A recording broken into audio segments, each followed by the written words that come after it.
sisters, uncles. They sent me letters, they visited me, and that enabled me to keep strong in a situation which could have broke me. And it gave me the confidence that I could move forward. But it wasn't just the one direction thing. It wasn't just something that was in one direction. I also made sure that I contacted them and I built a relationship. And now I'm in a position where I can pick up the phone and I can speak to them whenever, and I feel good about that. So mending family relationships was one. The second thing was getting rid of negative influences. Now, as soon as I got to prison, most of my friends left me. That was cool, but obviously when you're going into prison, there's a lot of bad people, and I was one of them. So I immediately got with a group that I recognized, and I carried on with the same behaviors. I was bullying people, I was imposing myself on people, I was getting into fights. Soon enough, I realized that if I would have carried on with that behavior, I was never going to get out of prison. I would have been in there forever. And so I realized I had to get away from these people. So I ended up meeting people who, they were still good people, they were still cool people, but they wanted to do something with their lives. They wanted to educate themselves. When they got out, they wanted to be a good member of the family. They wanted to get jobs. And the good thing about this is, when I was around this group, to prove myself, I didn't have to fight like I did to other people. I just had to be the best I could be and keep striving towards my goals. And that gave me confidence when I felt down. So it was really important to get rid of negative influences. The third thing I did was to educate myself. I said already school was a playground to me. I couldn't see the point in it. But when I got to prison, I thought, okay, let me just jump on an education course. And I think at first it was just a normal English course. And I passed it.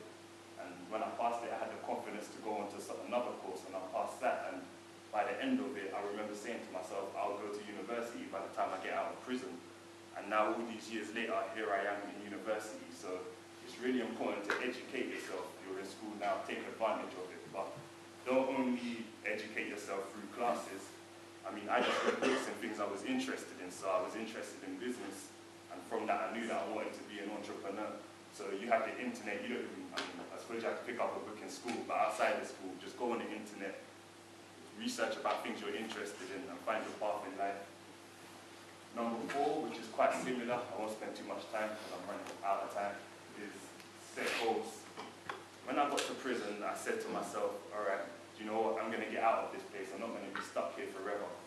And I was in a situation where I have to do 5 years minimum, or 5.5 years, and if I don't change my behavior, I don't get out basically. So when I got there, it was really difficult at first. I was fighting, I had a lot of people telling me, no, Carl, you can't make it. You might as well carry on acting crazy now, and then calm down your behavior later so that they can see you change. But I didn't believe them. I just stuck on this goal, and I made a lot of mistakes. But when I veered left or right off of the path, I was always able to come back to the positive path because I knew that my goal was to get out of prison, and that kept me strong. So it's really important to set goals in order to have a direction in your life. And number 5, which is the last thing, is to take control of my actions. I always used to blame my mum for my violence. I used to say, because my mum was violent towards me, that's the reason why I'm getting into fights now. The thing about when you blame somebody else is that you never take responsibility for your actions. I came to the point where I had to admit to myself that there's thousands of people who have had a difficult upbringing and they haven't resorted to violence, so it's obviously a choice that I've made. When I realized that and I was in confrontational situations, I was able to just take a step back, look at the bigger picture and see that if I fight, it's down to me, and if I mess up, it's my fault. I didn't only take control of my actions through thinking like that, but I did courses which allowed me to know how my body was. So for instance, if I was in confrontational situations, usually I would start shaking, and after I start shaking, that basically means I'm going to fight. So I did courses which enabled me to monitor my body, so I knew that if I started shaking in a situation, I had to step back and get out of it. So that's my story.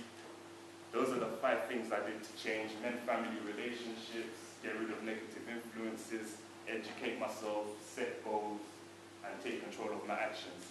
If you have any questions, I don't know if there's any time, but if there is, then ask away. It's been great speaking to you today. Thank you.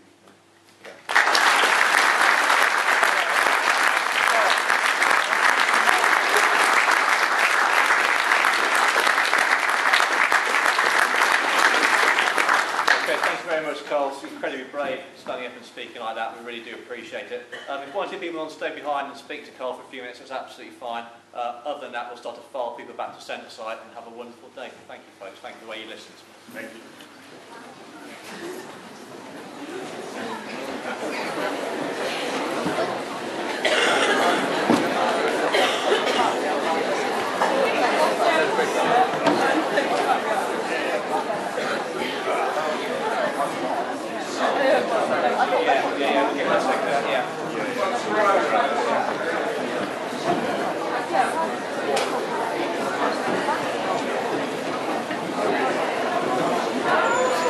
You sat in the seat.